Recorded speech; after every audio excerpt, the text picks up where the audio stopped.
Welcome to the Fabulous 413. I'm Monte Belmonte. And I'm Khalees Smith. Coming up, Pizza Quest 2. Our search for the best pizza in the 413 continues at the suggestion of listener Jennifer Vose.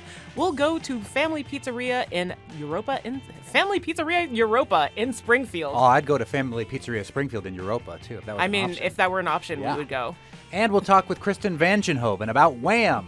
No, not George Michael's old band, the theater in Lenox, and hear about where art and activism meet. And we'll talk with Celtic Crossings radio host Louise Dunphy, who'll give us a rundown of where you can catch great Irish music this St. Patrick's Day weekend.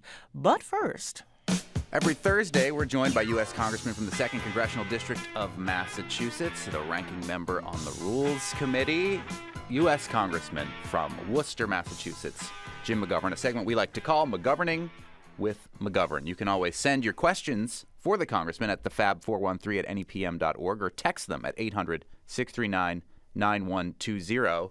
Congressman, there was a story in the Greenfield Recorder by my friend Julian Mendoza, Dateline Montague. Red Fire Farms, Ryan and Sarah Voiland, full disclosure, my oldest son's employers because he works at their farm, joined hundreds of farmers from across the U.S. for a climate rally in Washington, D.C., marching to the Capitol before meeting with legislators to ask for climate change policy to be a priority in the 2023 Farm Bill, which you're also involved with on the Agricultural Commission. The delegation of farmers met with several congressional offices on earlier this week, including those of U.S. Senators Ed Markey, Elizabeth Warren, U.S. Representatives Jim McGovern, Richie Neal, and Ayanna Pressley. And it seemed like it was a favorable response to what they were petitioning you to do there, Congressman? Yeah, I mean, absolutely. Look, I do farm tours every year, as you know, and what I hear almost the first thing out of the mouths of farmers when I visit their farms is climate change. Over the last few years, farmers have noticed how climate change has impacted their ability, to be able to have a productive farm. I mean, we have these extreme weather patterns, droughts or heavy rains. We have shorter winters. There are plant diseases that are now becoming common in this part of the country that never existed before. Invasive species are living through the winter months because the winters are mild and they're dealing with that. So there's all kinds of new issues that farmers have to deal with, and it impacts their livelihood. So, I mean, they're pleading that, one, that Congress gets serious and administration gets serious about combating climate change, and two, that we make sure that there are investments, whether it's mitigation investments or whether it's investments to help farmers adapt to what they need to do to be able to, deal with the current realities. So this is a big issue. Climate change is real and it's local, and that's what these farmers are stressing to the members of Congress that they're meeting with, and I'm glad that they're there. Meanwhile, NPR and others reporting this week that the Biden administration has approved a massive new oil drilling project in Alaska over the objections and potential lawsuits of environmental advocates who have said that greenlighting the plan would violate the president's climate goals. What's your take on the decision to drill in the Willow drilling project? Yeah. Well, I've publicly urged the administration to reconsider that decision. I think it's a mistake, and I quite frankly don't know why they're doing it. I mean, the oil companies right now have plenty of ability to expand what they produce. They're not doing it. They choose to produce less and charge people more. That's price gouging. So why are we giving this gift to the oil industry, oil and gas industry? So I think it's a mistake. Is it a political move with inflation where he has not quite officially announced that he's running for president again, I don't believe, but that if oil prices were to come down in the next couple of years, it would look better for the reelection of President Biden? I mean, I don't know what really is behind this decision. I just think it's the wrong decision, and so I support those who are challenging it. And again, I've publicly urged the administration to reconsider the decision. If it's a political decision, you know what, we ought to take politics out of the issue of climate change. This is serious, and we're getting to the point of no return. So, this is a bad idea. We ought to be moving more aggressively toward weaning ourselves off of fossil fuels. That's what the Inflation Reduction Act promised, because there's historic investments in that bill that can help move us in a different direction. That's what I think he should be talking about, and that's what he should be selling to the American people, so that we're not, constantly at the mercy of these big fossil fuel companies that really don't care about people. All they care about is making money. Another thing, Congressman McGovern, that you have been pressuring the administration to consider is reparations. This from the Daily Hampshire Gazette and Scott Merzbach. U.S. Representative Jim McGovern is using his recent participation in a listening session of Amherst's African Heritage Reparation Assembly as a basis for calling on President Biden to create a presidential commission to study reparations for slavery. You're quoted as saying Amherst is doing the work. They should be a model for the rest of the country. Tell us what the Biden administration's response to your request for at least an inquiry into whether or not this is a possibility nationwide. Well, they haven't gotten back to me yet, but in fairness, my request just went out a couple of weeks ago, so I've given them a little bit of time. Mm-hmm. But I was serious in what I said in the letter, that I thought my discussion with Amherst, with people in Amherst, was quite revealing, and it reminded me that we can't just forget about this issue, and what reparations are and what they look like. I have no idea, right? I mean, that's why we need to have a commission to figure out in 2023, how we would proceed. And, and I think the administration could create that commission without having to wait for Congress, because clearly we won't be able to get a bill out of the Republican-controlled House dealing with this issue. But, we ought to live up to our history. We ought to figure out what the right thing to do is. And I think we ought to get the best and the brightest and the experts on this stuff together and say, what would reparations look like in the year 2023? And we ought to move on it. So, Amherst has been, leading in this issue. We had a great conversation, and that's what inspired me to do this letter. Speaking with U.S. Congressman Jim McGovern, McGoverning with McGovern, in the more easterly part of your district in central Massachusetts, you announced yesterday, Congressman, $1.2 million in federal funding to support Central Massachusetts Agency on Aging, creating a grandparents raising grandkids resource in Worcester. The center would train BIPOC community health workers to connect grandparent-led households to services like language translation, housing, transportation, financial literacy, mental and behavioral health, and more.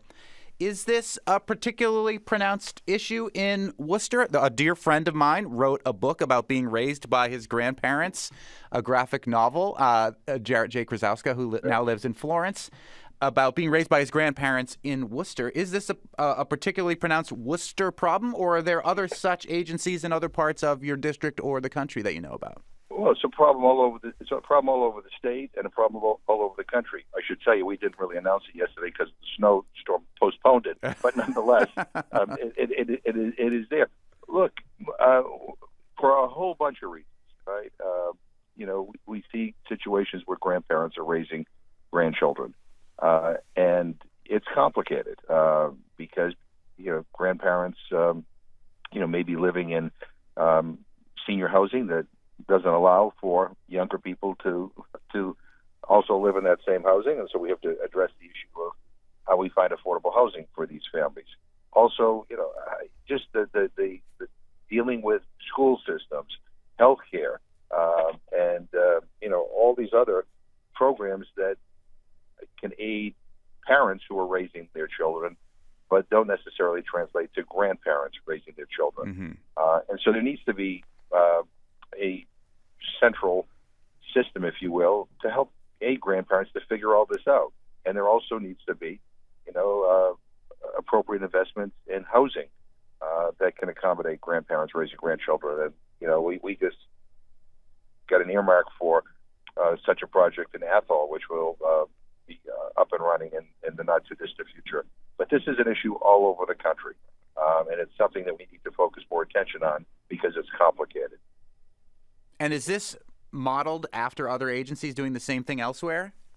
Yeah, I mean, there are other agencies that that are kind of a clearinghouse for people who deal with certain issues. But we right now, I mean, if you're a grandparent raising your grandchildren, and you try to figure out, okay, like, how do I deal with the school system? Well, you got to call the school system. What about housing? Well, I don't know. I got to call somebody else about that. What about how we deal with health insurance and making sure my grandkids get the health care they need. Well, I got to call somebody else. It's overwhelming, and grandparents lovingly are taking in their grandkids, again, for a variety of reasons, because parents can't quite do it. But we want to make it so that grandparents can be all that they can be, and that these kids get all the support that they need. And grandparents, again, who many of them living on fixed incomes, don't have the resources just to be able to pick up and, feed an additional mouth or 2 mouths or 3 mouths, whatever. I mean, there are a lot of challenges there. This is an attempt to try to make kind of one-stop shopping to make it easier. And this is a much, much bigger problem than people realize. The number of grandparents raising grandchildren, has proliferated all over Massachusetts and all over the country, and it is a big deal. Congressman McGovern, you've been spending time in your district this week, despite the fact that there was, in some places, historic snow. Yeah. You spent time in Buckland and Goshen. Are these new communities that you're representing with the redistricting? Yes, I'm trying to get to know these new communities. Mm-hmm. So I was in Buckland yesterday.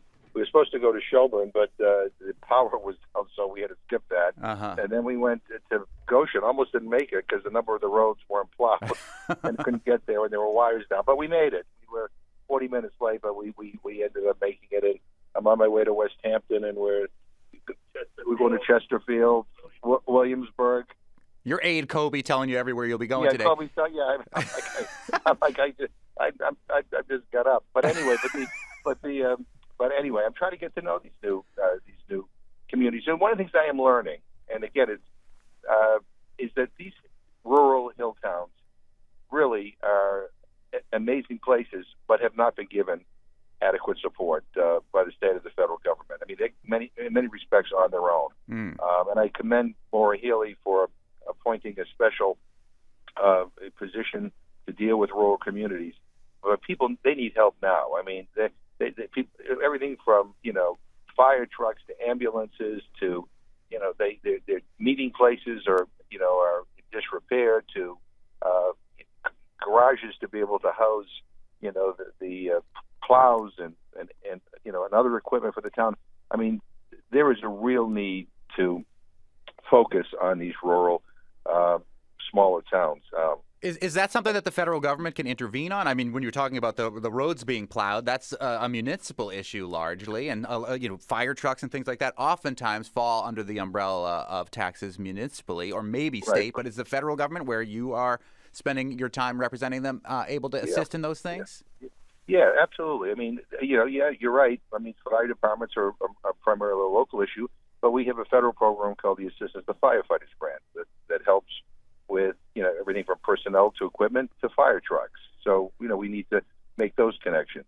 USDA Rural Development federal program helps not only farms, but can help with municipal buildings, can help with healthcare centers, can help with a whole bunch of stuff. So we're trying to make these connections between these local towns and these federal programs. And again, some of these towns, they have a town administrator or a town manager, and that's it, right? So that person has to do everything from kind of run daily operations to, be the grant writer, to find the grants. So we're trying to figure out a way here to make it a little bit easier for people and to establish communications directly between these local towns and these federal agencies. And I think we'll be able to help. But I'll tell you, they're amazing places, and I even believe that we need to do a better job here in the state in terms of promoting tourism in some of these communities. They're absolutely beautiful, and even going through this, the snow yesterday. I mean, and wondering whether we'd make it. It was breathtakingly beautiful, and we had to do a better job of promoting these areas for people, not only throughout the state but in other states as well. The NEPM news director, Sam Hudzik, drew my attention to the fact that Mass Live tweeted a picture of you, Congressman McGovern, shoveling your sidewalk this week during the snow that we've been talking about. Sam says, "I'm intrigued by the sneakers while shoveling decision. It's either overconfidence or poor planning." Was it overconfidence or poor planning, Congressman?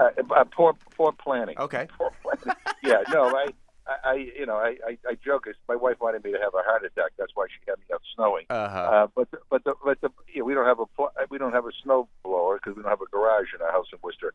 But I was trying to get ahead of the snow, and so I did like 6 shovelings in order to, and yet the final shovel just didn't seem like I made much of a dent. But in any event, if you go to our house in Worcester, it is perfectly good shoveled, and I'm really proud of that. It's your responsibility as a homeowner to keep those sidewalks clean for people, absolutely, so that's because, good. Yeah, God knows if they weren't, I'd have a neighbor that would complain that I'm, I should be fined. Complain to the federal government about it. Sam, Sam also wants to know, it's March Madness is here, and sports betting is legal now in the Commonwealth of Massachusetts. Do you follow March Madness? Do you bet on sports? And/or are you concerned about the continued gambling expansion in Massachusetts, like some researchers have said about the potential detriments to having this kind of unfettered, in some ways, access to being able to gamble on anything from your phone at this point? Yeah, I'm not betting on anything, but my kids are. Really? Okay. And I've learned long ago to never say anything public about a sports team, because when I do, someone's always on the other side and gets very upset. So in any event, but I haven't given that much thought, but my son is participating in something. My brother-in-law, whatever. I'm not a big gambling fan, but I'm not losing sleep over this. Another opportunity to ask questions of the Congressman, Jim McGovern, who I'm speaking with right now, besides this show, where you can always send an email to the fab413@nepm.org, or you can text us at 1-800-639-9120, will be this Saturday in Williamsburg with Indivisible Williamsburg, a political action group, for a town hall conversation. What are you hoping to get across there? Hear from the folks from Indivisible Williamsburg this Saturday at the Dunphy School on Petticoat Hill Road in Williamsburg. Yeah, well, look, I'm looking forward to it. Williamsburg is a new community for me, and some of the other surrounding towns, I guess, are being invited as well. When I was in Goshen yesterday, I saw a little poster announcing, to come to this town meeting. Look, this is how I learn. I don't know everything, right? I mean, I freely admit that. And the only way I can learn is if I directly hear from people. And so, part of this for me is about learning and hearing what's on people's minds. I'm going to answer questions, but I'm also going to, talk about some of the challenges we face in Washington. We have a farm bill coming up, some of the priorities for that, the president's budget. I mean, and whatever anyone wants to talk about. But these community meetings to me, are incredibly important. And I do them all the time, and we had to stop briefly because of COVID, but then we started last year doing them in person again, and I hear from all sides. I realize I'm not universally loved when I do these communications, but nonetheless, it's good for my ego to have people constantly check me. But I want to know what people think, and whether they think I'm on the right track on stuff, or whether they think I'm, way off, and listen to what people think we ought to be raising in Washington. So, people should come, and I look forward to. I don't see any snow in the forecast, thankfully. Yeah. And but I learn a lot from these gatherings. Congressman Jim McGovern is the U.S. Congressman from the 2nd Congressional District of Massachusetts. He joins us every Thursday. You can always ask him a question, and I'll ask it on your behalf at the fab413@nepm.org or 1-800-639-9120 for a text. Thanks as always, Congressman. We'll talk to you again next week. All the best. Be safe. Bye. On the way, our search for the best pizza in the 413 continues with Pizza Quest 2. Electric Boogaloo will go to Family Pizzeria Europa in Springfield to check out their pie. And we'll talk with Kristen Van Ginhoven, artistic director at Wham Theater in Lenox, and hear about where art and activism meet. You're listening to the Fabulous 413 on NEPM.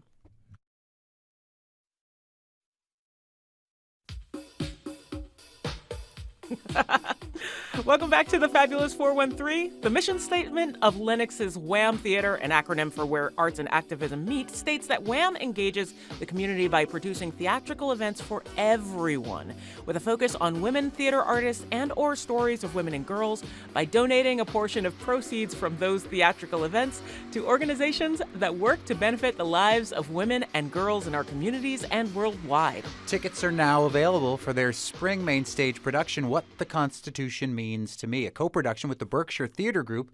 The Berkshire Theater Group's Unicorn Theater in Stockbridge features two-time Tony Award-nominated actor Kate Baldwin. The show runs Thursday through Sunday through the middle of May, the beginning of June, written by Heidi Schreck and directed by Wham Theater's Kristen Van Ginhoven, who joins us now. Welcome to the Fabulous 413. Well, thank you. Thank you so much for having me on. And I love that I'm on after a congressman to talk about this play. Yes, it's perfect. What the Constitution Means Keeping to Me. it extra relevant. How did you get involved with the Wham Theater? What was compelling about working with them? Well, I actually am one of the co-founders of the theater company. 14 years ago, I read a book called Half the Sky by Nick Kristof and Cheryl Wu Dunn, which inspired me to find a way to use theater as activism to help those that are on the front lines dealing with the issues that affect women and girls. And so Wham Theater was born 14 years ago. It's the only child I've had thus far. And she's 14 years old now. So that's how I got involved. I read a book, I was inspired, and I wanted to find a way to use what I do, which is theater, to help women and girls.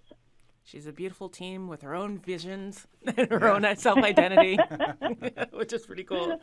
Speaking of, how does this new show that will be opening in May fit in with that vision? Yeah, well, have you ever wondered if the Constitution is the source of our problems or the solution to our problems?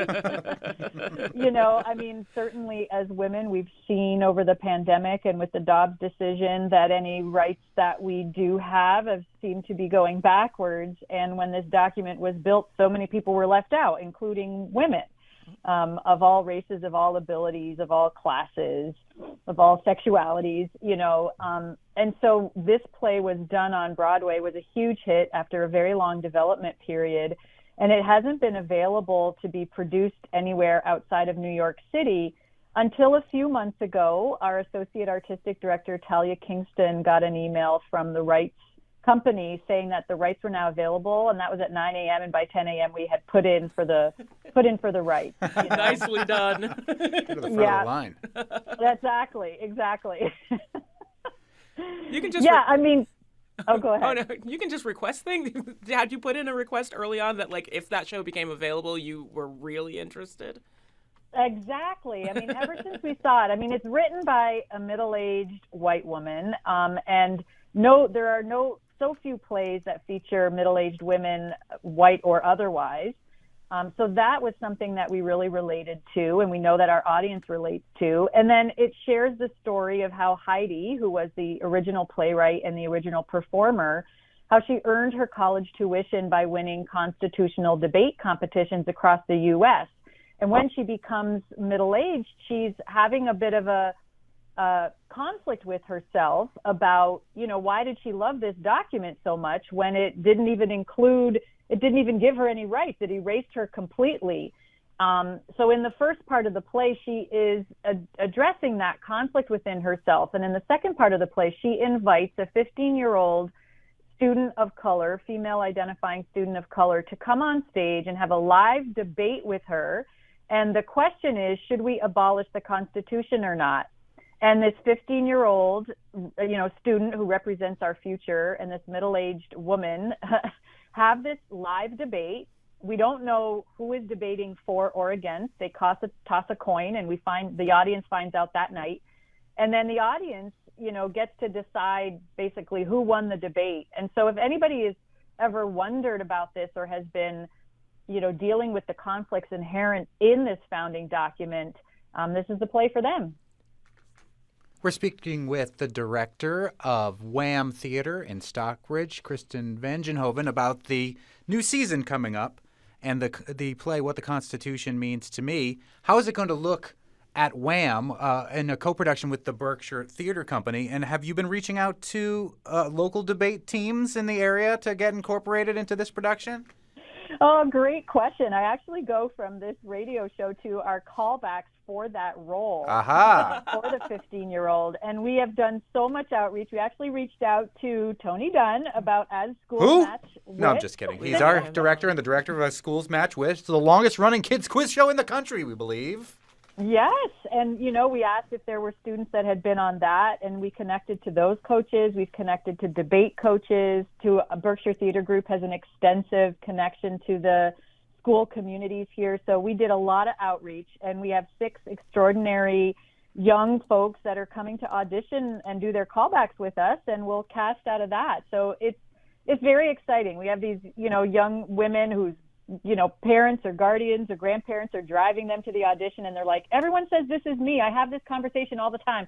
So we're very excited to kind of have Kate Baldwin, this 2-time Tony-nominated professional actress, alongside, playing herself on stage, because the play is written by Heidi Schreck and she plays herself. And in part 2, Kate Baldwin is the one having this debate with this young student. So it's a total theatrical experience. It's very different than a traditional play. And we think it's going to be really juicy and stimulating for a conversation for the audience.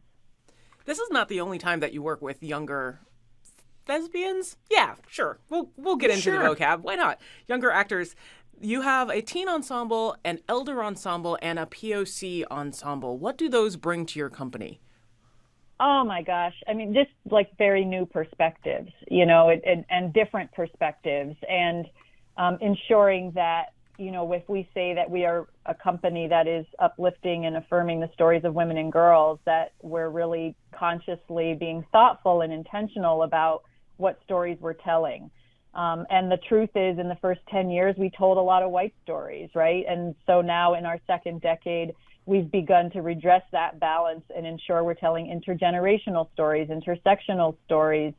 And so we actually have a teen ensemble coming up during spring break, and there's still some spots left. So if there are any listeners, who are they know someone who's 13 to 18 who is femme, non-binary, or trans-identified youth, they can come and join the company. It's a paid opportunity. And they can go to our website, whamtheater.com, and apply there and find out more and have a 4-day paid teen ensemble during spring break. And our, which is, I believe, April 21st is when it begins. Yeah, April 18th to the 21st. And then our elder ensemble was supposed to start on Tuesday during the big snowstorm. So they're going to start next week, and they're going to meet for a bunch of weeks. And the POC ensemble isn't happening this year. That happened during the pandemic, and we're kind of revisiting that when we have we have to make sure that it comes from the community. Nothing about us without us, right? Right. So that's how we're moving forward with that. But just having the intersection of the different stories and having those ensembles working together, it's been illuminating for the elder ensemble to hear how the teen ensemble thinks about things like the American dream. They think about it completely differently. It's not something idealistic and nostalgic for the teens of our time, whereas that's what it still is for the elders of our time. And it's a very different, definition of it for our POC ensemble. So having all of that conversation happening together really opens up people's hearts and minds, gets us walking in each other's shoes, and helps us move forward into a world where everyone feels equal and an equal sense of belonging. Which is what I feel like theater is generally supposed to do. Yeah, theater is such a great space to have these conversations in an artistic way and to open people's minds up to these concepts that might be hard to have over a dinner table or something like that. But when you see it presented in this way, with the youth that you've worked with in the past, how has this affected their worldview? The name of the theater is Wham, where arts and activism meet. Do you feel like the people that you work with come in with one perspective and leave with a different perspective in regards to art as activism? I think that might be true, just sort of speaking for myself, for some of our adult or older audience members. But I think you have experienced this, and that the youth of today, for the most part, is extremely engaged. They're globally connected in a way that they never were before. They're inheriting this world with so many urgent issues. And so many of them are just inherently activists already. And I think they're just really happy that they have a place where they can come and have a voice around that activism and feel like they're doing something. I mean, that's how I feel when something happens in the world that is just crushing around people who identify as women and girls. I know that I can come to work every day and I am taking some kind of action. Even though I'm one person, I can make a tiny difference in being involved. And the definition of activism has expanded so much. People used to think of it as like chaining yourself to a fence and, you know, marching with your sign. And that is definitely still a part of it. But it's also just presenting these plays, presenting these opportunities, having that conversation with your grandparents or your aunt or your uncle. You know, activism, the definition of that is so expanded in our world today for the good. So I think our teens are just, they relish the opportunity to really live in that activist space with us and use art to express the passion that they're feeling for the issues of our world today. It's Wham! Theater's production of What the Constitution Means to Me, a co-production with the Berkshire Theater Group at the Berkshire Theater Group's Unicorn Theater in Stockbridge. Features two-time Tony Award-nominated actor Kate Baldwin, written by Heidi Schreck and directed by our guest, Wham! Theater's Kristen Van Ginhoven, who's been with us. Those tickets are available now, and the show runs through mid-May through early June. Coming up, Pizza Quest 2. Our search for the best pizza in the 413 continues. We go to Family Pizzeria Europa in Springfield after a suggestion from listener Vose. And we'll talk with Celtic Crossing radio host Louise Dunphy, who'll give us a rundown of where you can catch great Irish music this St. Patrick's Day weekend. You're listening to the Fabulous 413 on NEPM.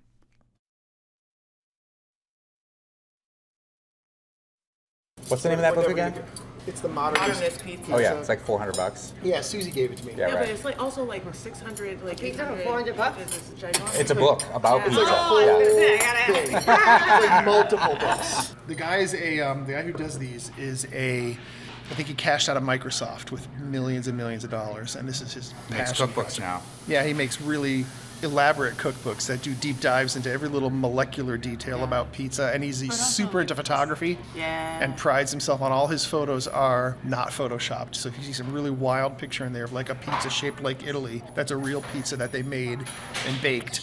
Took a picture of. Khalees and I saw a Wu-Tang shaped pizza on the internet the other day. Shaolin shadowboxing and the Wu-Tang sword style. That was awesome. It was. It also had like crust in places that were like indescribable. It's not like they ate it in the shape of the Wu-Tang logo. No, but it also looked like cutting the pizza after the fact is cheating, which I think is what they did. We're going to have some Breaking Valley cookbook news coming up early next month. That's a little teaser for you. Yes. The exclusive, the scoop. But here we are again. Pizza Quest. Pizza Quest! Our quest to find the best pizza in the 4 counties of Western Mass. And joining me, Monte, is of course Khalees Smith. Our director, Tony Dunn, who you hear at the end of the show in the credits, but is joining us on the air. Hello, Tony Dunn. Hi, Monty. I'm looking forward to this. Just like me, half garlic, half Gaelic, half Italian, half Irish. Perfect with the between the Ides of March, where an Italian was murdered, and St. Patrick's Day, which is tomorrow. And with our friend and amateur pizzaiolo, Mark Latanzi, who's full Italian.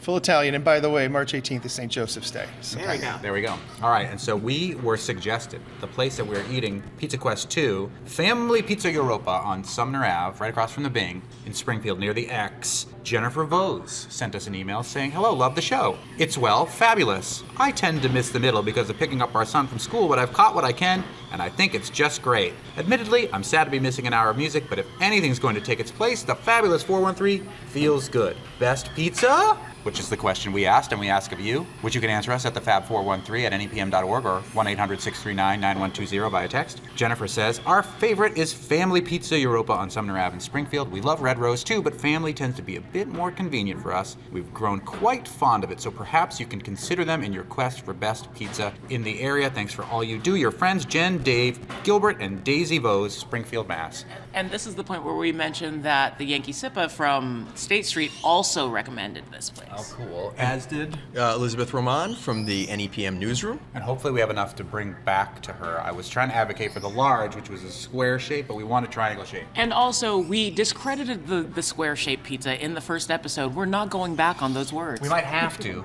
but all of us, not at least we three, and I don't know your opinion on this, Tony, prefer triangle shapes as opposed to square shapes. So it's a deal breaker with this group. You must be, in order to qualify for Pizza Quest, no? No, it's just we did the square one already. We prefer not to. It's a matter of surface area and how much of the pizza can actually get in contact with the oven to get to a certain consistency. There's also a lack of crust, Exactly. which I think is an integral part of, for me, the pizza going It's an experience. unfair advantage to the middle pieces if your crust sucks. That it's not touching the edge crust. Also, I will say we invited the Vos family to join us for this pizza, but they weren't able to come. Granted, it was last minute. But we will invite you to come when we come to the place that you suggest for Pizza Quest 3. The rules of Pizza Quest, the pizza has to be half cheese, half pepperoni and mushroom. It puts everything on an even footing. We'll wait for the pizza to come out. We will judge it as it comes out. We won't eat it before it gets too hot so it doesn't burn our mouth.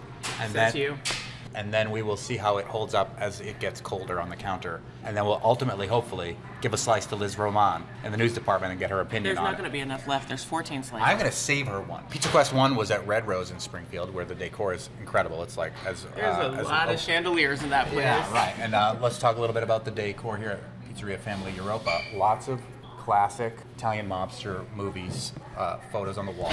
But just cozier. Like, I feel so much more comfortable here than I did in Red Rose. Red Rose is big and intimidating in some Nothing way. against Red Rose. It's just large and open, and again, so many chandeliers. Nobody from Red Rose is here. You can talk freely. No, because this is gonna go on, and people who like the place are going to be like, "But you disparage." It's like, I just want to say that I didn't particularly feel comfortable. Red Rose feels like it's a fancier occasion, and this feels like an any day occasion. Yeah, the brick especially, the brick makes it feel that there's a long brick wall here with different decorations and the posters that Monte mentioned, and it really feels warm and inviting and cozy. And it's also worth noting that it's self-service most of the day, and then it's table service after 4, but they do have a bar here, and I love the pictures of the family members on the bar. Like, it looks like there's like interesting Amaro. What is that bottle with the nut looking thing? I'm gonna go see what that is. We're only allowed to do day drinking once a week, for now.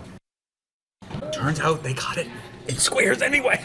All right, should we put it on this little pizza elevation unit? Yeah, elevate the pie. First impressions of the pie? Thank you. Thank you. You guys want anything else, or you good? We're good. Thank you. Thank you. You need your garlic bread, you need your pasta. Sweet, thank you. Okay, we were talking last time about whether the pepperoni cups or it just kind of lies flat. This appears to be lie flat pepperoni, also kind of buried under the mushrooms, which also look like canned mushrooms. They are definitely canned mushrooms. Yeah. Not enough browning on my cheese. Take a look at the cross pizza. Look underneath. It's okay. A little bit of black. It's a thick pie. It's puffy. It's very puffy, yeah. It's like me after I eat pizza gluten the next day. I think I have a gluten thing. Kind of sad, yeah. I'm having to wrap my mind and accept the fact that I think I do. Yeah. Thanks. Nice. Definitely bread with And we bread. got garlic bread and also a little antipasto there. Beautiful. If your gluten problem and pasta is a problem, antipasta is the solution. Yeah, it's always the solution. Okay. Are there anchovies in that antipasta, which is always key for me? No, but This is the hardest part. Waiting. Thank you, Tom Petty. I wonder if it's the time of day. Because we might be the first pie of the day. It looks a little undercooked on the bottom, my opinion. At least, like, it's got, like, where it's met the oven pretty firm, Yeah. which is nice. There's a little char along the edges, which I like. Yeah. Gotta have that crust. The tiniest piece. Not quite crackery, but definitely more than marshmallowy. It's not too hot. It's not too hot? It's not too hot to eat. You can dive right in. Mark, I burned my mouth right now, and I remember tasting this pie for the next week. I'm gonna be angry at you. There's a lot of crust, but it's good. Like texture-wise and taste-wise, this is nice. Yeah, I liked Red Rose's crust. I'm not sure where this would rank, but I'm gonna have a few more bites and try to figure it out. It's definitely softer, but it's good, like Louise said, than the Red Rose. Like the taste and the texture of it, I like better than Red Roses, even though there's a lot of it. There's like almost too much of it, but. And Red Rose had a very oregano-y sauce, and this has a more traditional, standard type sauce. Nothing to write home about, but still very good and nothing overly noticeable about it. I think the level of cheese is great. I just want it to have like a minute or two more in the oven. To just brown it up. Yeah, but that's like, I like my cheese to be a little bit crispy. Right. And this does have the, as we referred to it, roof of cheese. These are going to be the terminologies we bring into Pizza Quest. Pepperoni cupping, roof of cheese. But like roof of cheese just on the cheese side, like it's almost a little bit emaciated on the topping side. Yeah, which I actually don't mind. Especially because the sauce is so good. Yeah. Do you find the crust yeasty? I find it pretty yeasty. I find it to be a little, my opinion on the crust is a little undercooked. A little bit of a raw dough vibe under some of that cheese. Bridging the raw divide. I was talking and then I started chewing, which is when you shove the recorder in my face again. Because that's the best time for me to talk. Right. So people get all these terrible mouth sounds. We know nobody objects to that. No! I'm cringing. So yeah, there's the drier mozzarella, which I also like with this because it melts nicely. But yeah, it's just a little bit more time in the oven. I'm gonna get my creme brulee torch out. Torch the top of it. It seems like there's less cheese on the side of toppings. Yeah, just in general. They didn't cheese the whole thing and then put toppings on top of it.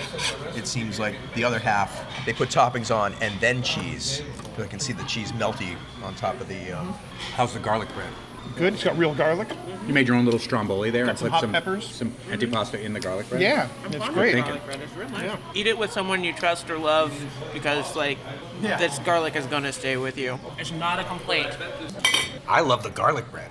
I mean, of all these things, and I put a little bit of salami in there, and it's got like a nice amount of olive oil, and the garlic gives it a little bit of heat. Like that might be my favorite thing of the whole thing.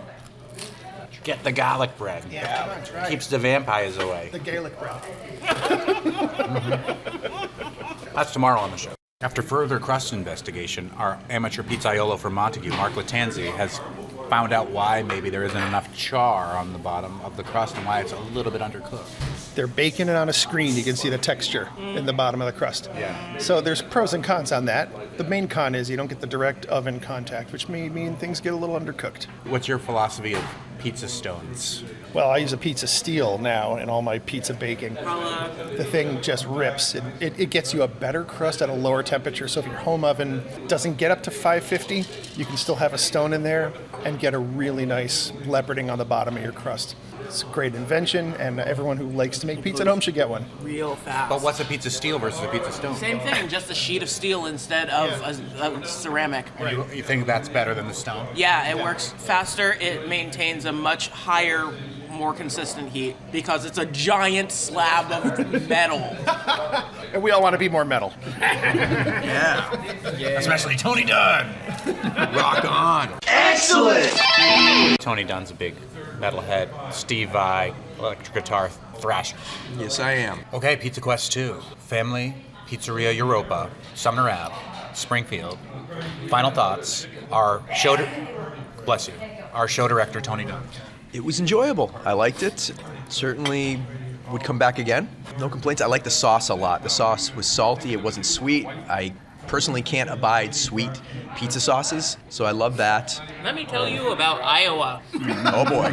Never go to Iowa, I guess. Don't eat pizza in Iowa. And it's a homey, fun, old school, local place. It's great. Final pizza thoughts. Amateur pizzaiolo from Montague, Massachusetts, Mark Latanzi, who works for Wayfinders in his day job that we stole for lunch. Thank you for doing that. I threw my lunch away when I got your call. Do you regret this decision? No, I didn't really throw it away. I'm Italian. I'm not throwing away food. No way. I've got all this Tupperware to give it out to all of you. So I think just cook it longer. You got a solid base to start with. Just cook it longer. That's all I'm saying. Final thoughts, Khalees Smith? Agreed. Like, the flavor of the crust is great. The sauce is awesome. It needs a little more time in the oven, and I don't know if this is one of those things and maybe one of those places where, against all of my sensibilities. I ask for a pizza well done and it comes out the way that I want. The fact that you have to ask for temperatures with pizza is the thing that I rail against. But this pizza might be worth it. And we're going to take home 2 slices for NEPM News Department's Liz Ramon. Okay, final word goes to the NEPM News Department's Liz Ramon, whose mouth is full right now. On purpose. You are one of the people that highly recommended this pizza. And your thought after we have taken it, the leftovers?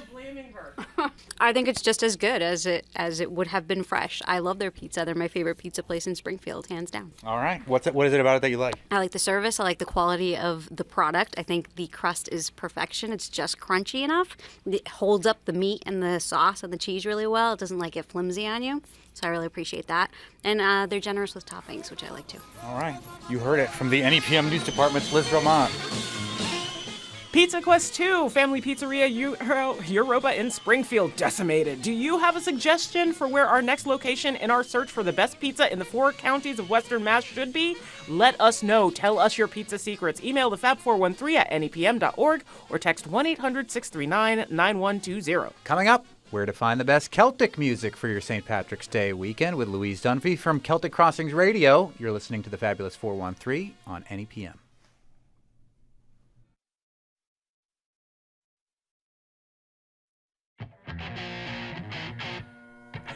Welcome back to the Fabulous 413. Louise Dunphy is a radio host behind the program Celtic Crossings, which airs Sunday mornings on our alma mater 93.9 The River and on WMUA in the years before that. Welcome, Louise.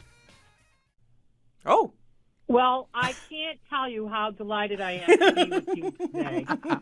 I was so worried. My favorite pizza is Frontier Pizza in Sunderland. Okay, Frontier Pizza in Sunderland. Adding it to the list, Louise. In the few minutes we have left here, give us your top takes on who's playing where musically for St. Patrick's Day weekend this weekend. I need to let y'all know that tonight you can see the fabulous Winifred Horan, formerly of Solas. Solas is on a long extension away from Solas, and they're all doing marvelous things. Winifred's with their new group, Reverie Road, at the Gateway City Arts in Holyoke, down there on Race Street. It's an 8 o'clock show. The door opens at 7, and Jared's, the restaurant right there, opens much earlier than that. So let me go on for you there, Monte. Tomorrow is a very big day, because tomorrow's St. Patrick's Day. Right. And it's Rosie Kane and the Wild Irish Shenanigans at 7:30 at the Unitarian Society of Northampton. It's going to be a great concert. At 8 o'clock... They're going to be joining us live in the studio tomorrow, and they're at Hawks and Reed over the weekend, too, so that should be fun. That's right. They're at Hawks and Reed Saturday afternoon, 2 o'clock. But tomorrow night, it's the Big Bad Bollocks at the Drake in Amherst. Nice. Yeah. So if you like your Celtic music... on the punk side, this is the group for you. And Johnny Allen, another radio host. Johnny Allen, yes, yep, he's the lead. Yep, love that guy. Also tomorrow night over at Brennan's in Holyoke, it's the Boston Blackthorn. Lovely guys, they're a great group. It's at 4:30. So for those of us who like happy hours to get home early, this is the show for you. That's my kind of show. That's my However, tomorrow night, I will be at the Parlor Room because it's Kevin Burke, one of the greatest fiddlers in the world today, along with Nuala Kennedy and Emin O'Flynn. They're all fabulous musicians. It's going to be a great show tomorrow night at the Parlor Room. Tickets you can get by going to the website. So listen, also tomorrow night at the Irish Cultural Center over in West Springfield, it's one of our local groups, traditional, fabulous group. I love these guys. It's New Leaf. It's going to be a great time there. Great time. It's not the name of a pot shop. It's a local Celtic band. That's right. Different type of green. That's right. And so you say. The fourth Sunday of every month now, you can catch the Irish session with the members of New Leaf Sunday afternoons, the fourth Sunday of the month, over at the Gateway City Arts. We're having a fine time there. Louise Dunphy is the host of Celtic Crossings on our alma mater, 93.9 The River, every Sunday morning. It's a beautiful show to listen to wake up to, and thank you so much for letting us know everything that's going on with music in the 4 counties of Western Mass for St. Patrick's Day weekend. Well, Monte, thanks for having me. I'd like to get the word out. If you want to know more, go to my Facebook page, Celtic Crossings radio program. Tomorrow in the Fabulous 413, straight up St. Patrick's Day shenanigans with live in-studio band Rosie Kane and Wild Irish Shenanigans. A lesson in the Irish language with Emma McGuire and Gerald Costello, who teach the language at Elms College. And the Whiskey Thunderdome. Whiskey Shenanigans. Yeah, Irish whiskey tasting shenanigans live in the studio with Sean Barry from 4 Seasons in Hadley. Our director is Tony. What's a nicer way to say serviceable done? Our engineer is Betsy. Thanks for the cookies and maple syrup, Cordis. Our technical team is Kara, sizing up the CD library. Foster Bart loves playing disc jockey Rankin, and punk rock Dubé. Musical thanks to Spouse, Happy Valley Guitar Orchestra, Pryden, Jay Giles Band, Wham, and all the Celtic bands that we just talked about. I'm Khalees Smith. I'm Monte Belmonte. Happy birthday, by the way. Oh, thanks.